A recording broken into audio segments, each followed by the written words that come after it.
Morning, guys. It's Miss Val again, and just wanted to kind of show you some things and go over some quick things. I know that we did this stuff when we were in the lab very quickly, right before we dismissed for our last day before we went online.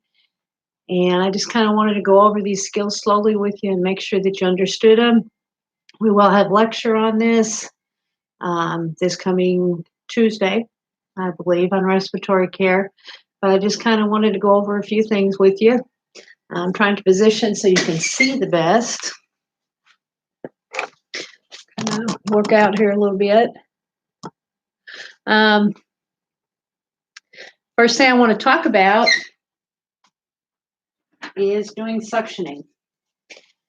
And we have our resident volunteer here, Rudy. And different types of suctioning, okay? We're going to be using just the oral suctioning is the Yonkers. It is, again, not sterile. It's clean technique. It's going to be applied to your suction. Now, y'all can see back here, we have your suction. Okay, and we're going to turn it on. We have our collection chamber here. If we're going to be using wall suction, it's going to be used between 80 and 120. If we're going to be using portable suction, it's between 7 and 15. Okay, now with that oral suctioning, it's not much different than going to the dentist office. Okay. Obviously, you're going to have gloves on. You control the suction by placing your finger, okay, over the hole on the top. That creates the suction. You're going to see there's lots of different eyelets here on the end. You're going to have a glass with just normal water from the sink. Okay, we're going to turn our suction on. Make sure we can suck. We're going to oral suction just what you can see visibly in that mouth. You don't want to go too deep. We don't want to gag our patient. Okay, you don't want to make them throw up or anything. There is no time limit. Okay, when we're doing this. When we're done, we're always going to suck up that water. Okay, you want to clear that tubing. We don't want to leave stuff in this tubing.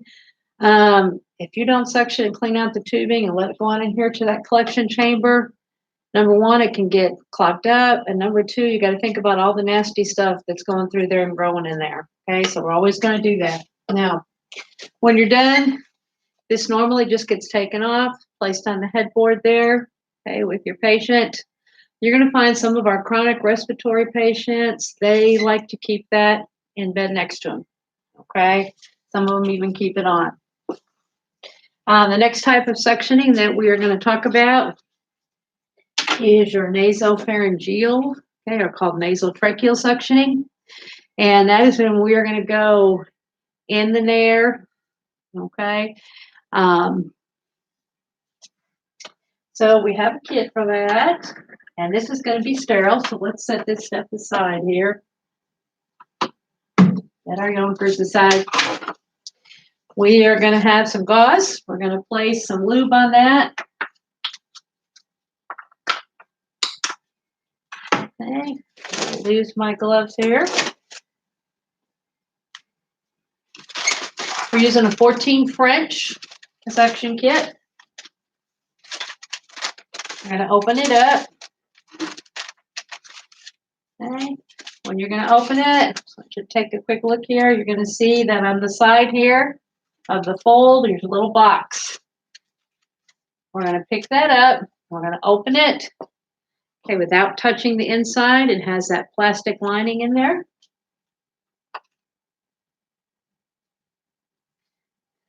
Okay, we're going to pour our sterile saline or water in there.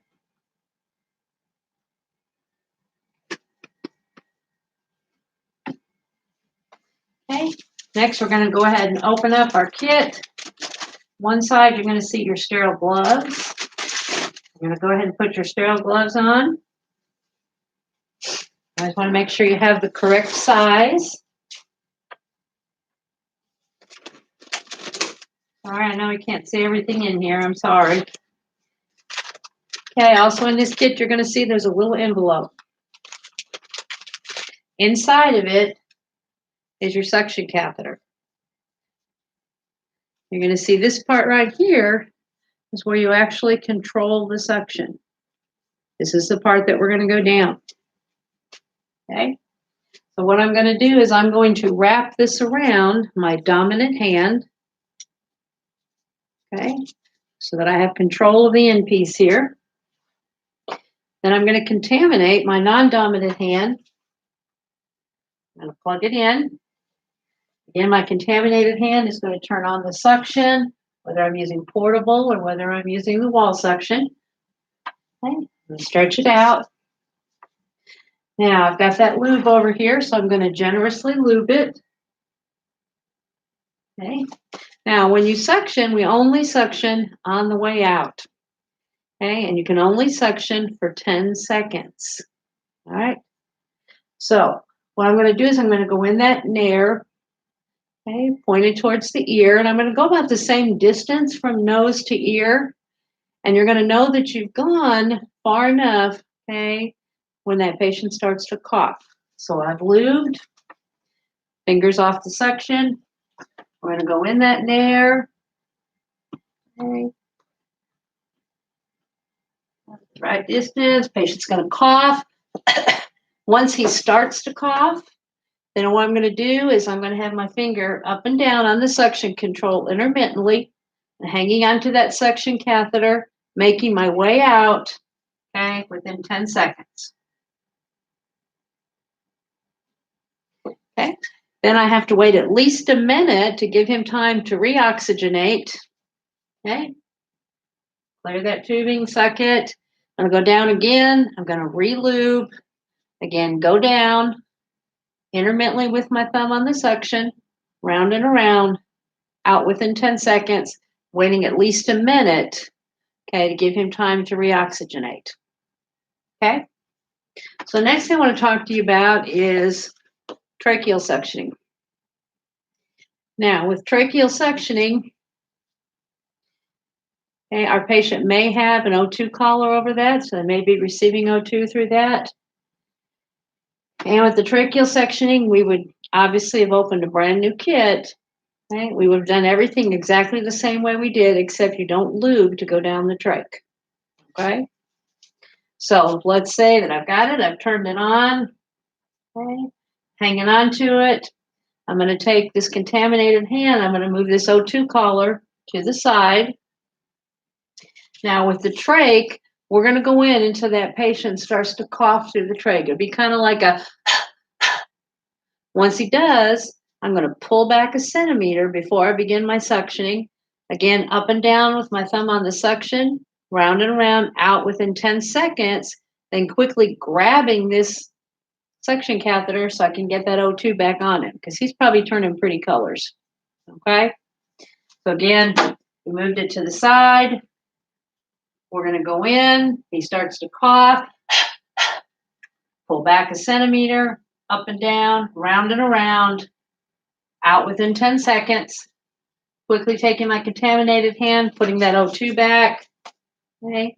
I'm going to rinse that catheter. Again, I'm going to wait a minute before I go back down again. Okay. Give him time to reoxygenate. All right. All right. Now, let's say that I was suctioning there in the trach, and then I felt like the secretions were a little bit higher. Okay. Because the chest is a sterile cavity, when we go down that trach, I can use the same catheter that I went down the trach, come back up, do his nose or do his mouth, do some oral suctioning. Okay. So I can go from sterile to dirty, but I can't go from dirty. I can't go nose or mouth to trach. Make sense? Okay. Another little thing I want to talk to you about when we're talking about this oxygenation stuff is chest tubes. All right.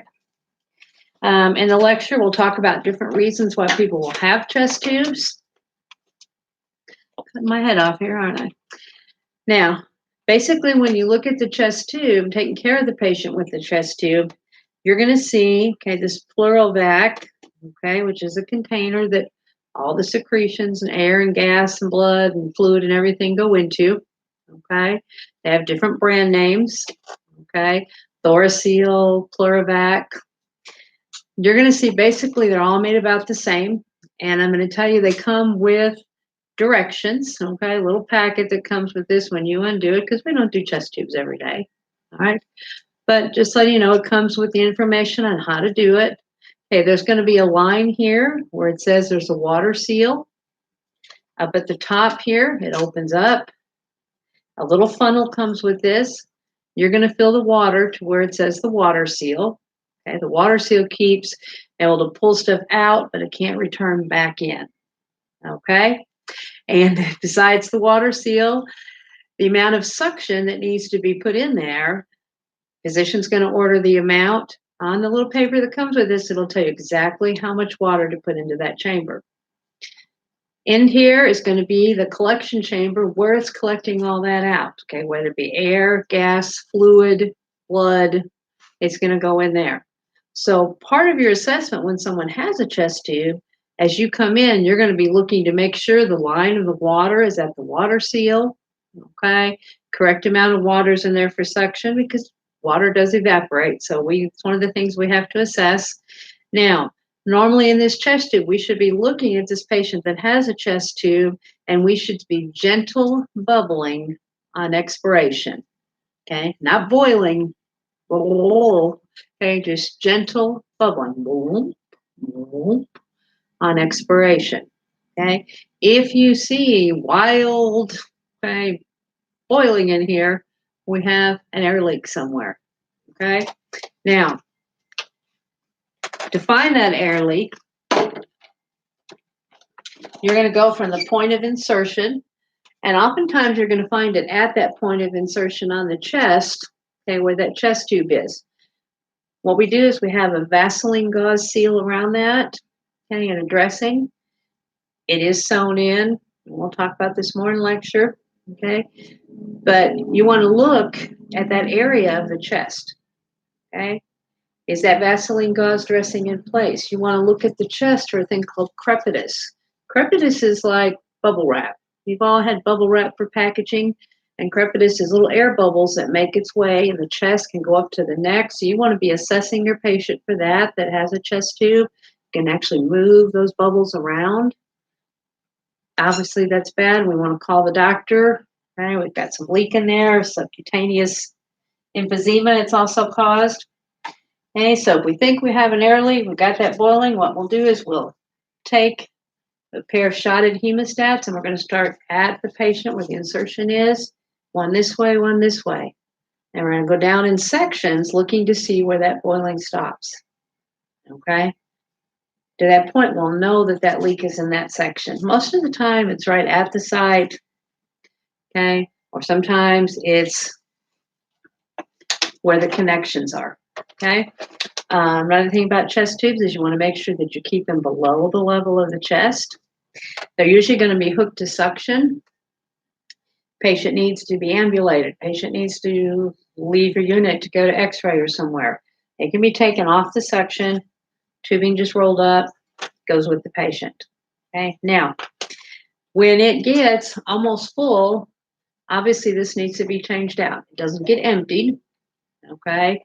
We get a new one and we set it all up, appropriate amount of water for the suction, the water seal, and then what you're going to do is you're going to clamp it right here where it connects with those shotted hemostats, quickly take it off, put the new one on, and unclamp. Now, let's say that you're taking care of your patient that has a chest tube, and by the way, they can have more than one chest tube, okay? And let's say that you are come in and you're going to do your assessment, and patient rolls over, or you notice, or maybe they call out, and even though it's sutured in, it can be pulled out. It rolled over and it pulled out. There it is. What do you think we should do? Yes, you're right. You need to get something on there, okay? Grab a towel, your hand glove, okay? Whatever you need to do to hold pressure against it. You don't want, because it'll suck in air and it will recollapse that lung, okay? So put something there, hold some pressure till somebody can get you some Vaseline gauze dressing to place on there. Okay, and a dressing, going to be calling your doc. Obviously, we're going to be doing a chest x-ray. see what's happened. Okay. Chest tube patients want to be very diligent in your assessment too, listening to their lung sounds. Okay. Monitoring their respiratory status. Okay. Their activity tolerance. Like I said, they can still be gotten up and ambulated. Okay.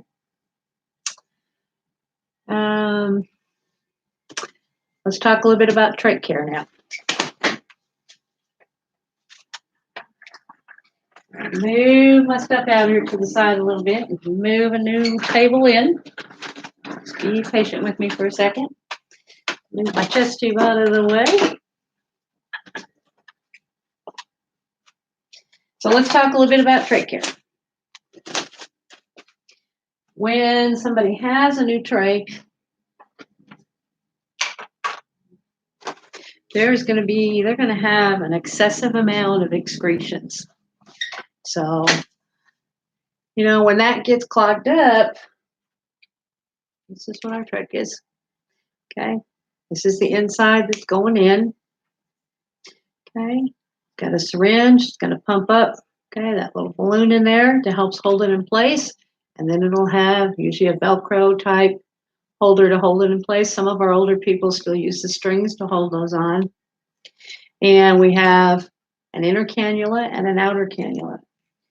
And so oftentimes with your patient, if there's an increase in secretions, they've got some respiratory issues going on, or we have a new trach, it's going to be a lot of suctioning. So what you're going to need is you've got your bottle of peroxide, got your bottle of sterile water or sterile saline, and you have a trach cleaning kit.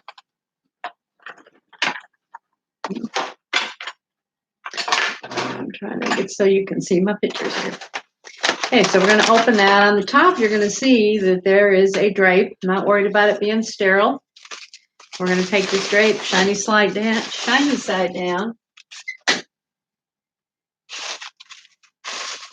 Lay it on your patient's chest there. Okay. We've got our sterile gloves. We're going to set those to the side for just a second.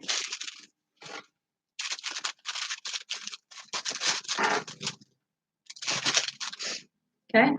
Now, in this kit, now it's hard for you to see. On this side, there's some Q-tips and some strings. Over on this side, we've got some gauze and another little bow tie dressing for underneath that trach. So we're going to pick this up as just as one unit. We're not worried about it. We're going to set it over here on our cover. Okay. Then what we're going to do is we're going to take our normal saline, our sterile water, and we are going to pour that in the large compartment. We're going to take our peroxide and we're going to pour it in the small compartment. Okay. Then we're going to come over here and you're going to put on your sterile gloves. Critique me with this now.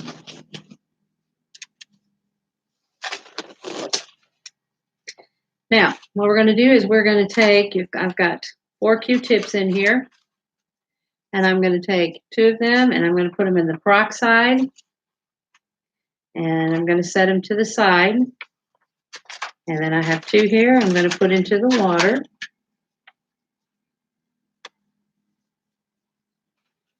I'm going to set them on this side of the tray. That way I can distinguish which one is which. Now, my non-dominant hand is going to squeeze and take out the inner cannula. Come out a little bit easier in a real person. My dry volunteer here. Now, normally this is going to just be all crusty, nasty. We're going to put it in the peroxide. What happens when you put things in peroxide? Bubble up, right? Clean stuff up, bubbles all up, foams up. Now, while that is sitting in the peroxide, I'm going to take my peroxide Q-tips. Okay. And I'm going to clean under the shield here, closest to the opening. I'm going to go around half a circle, flip my Q-tip over and do the other half. Drop it. Then I'm going to take the other one and I'm going to go just a little bit farther out. Okay, flipping it over, doing the other side. Got that. Now, we never leave peroxide on the body. So I'm going to take my Q-tips, okay, that have the sterile saline or water, and I'm going to do the same thing. I'm going to rinse off here.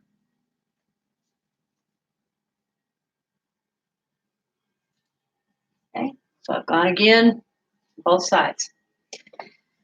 Now, in this little thing, I've got a little brush, looks like a little bottle brush, and I'm going to pick up that cannula just by the end piece, and we're going to scrub it all over, getting all that nasty stuff, go in and out of it, cleaning it all out. Okay, when I'm done, I'm going to drop it into the sterile saline or water. I'm going to hold it only by the end piece. Rinse it out good. And when I'm done, I'm going to tap it. Okay, and I'm going to hold on to it now with my dominant hand. I'm going to tap it. All the water off now. Some of your kits still have pipe cleaners in them, and we used to use pipe cleaners to kind of dry them out, but they've decided that the fibers that are on those pipe cleaners tend to stick and make your patient cough. Now, when we come in to place it back in, we're actually going to come from the side and down, okay, as we go in. Push in and turn it to the side, down we go till it clicks. All right. Now, your patient may cough a little bit, okay, from the water and stuff that's on there. That's normal, okay? Now, in our kit, we've got another piece of fresh gauze to place in here in that bow tie. We talked about the Velcro ties that are in here. When you're going to change the Velcro ties on here, it's best to have someone there to help you, okay, that can kind of hang on to this while you're doing it, changing and undo one side, okay. They can hold on to it while you undo the other side and bring it out and put the new ones in. Or if you're doing it by yourself, go ahead and take the new neck wrap, put on the new one first. It just Velcros around here. Bring it around, Velcro the other side, and then take out the old one. And when you're done, you're going to loosen that up a little bit, and we're going to place that new bow tie gauze under there. Kind of helps if you kind of dog ear the side of it. It helps it to slide under there a little bit better. And that's just protecting that patient's skin, okay, from those secretions. And there you go. Rudy is good to go. Okay. All right. Well, thank you for joining me. I'm sorry that you couldn't see really well. Y'all to have a great day.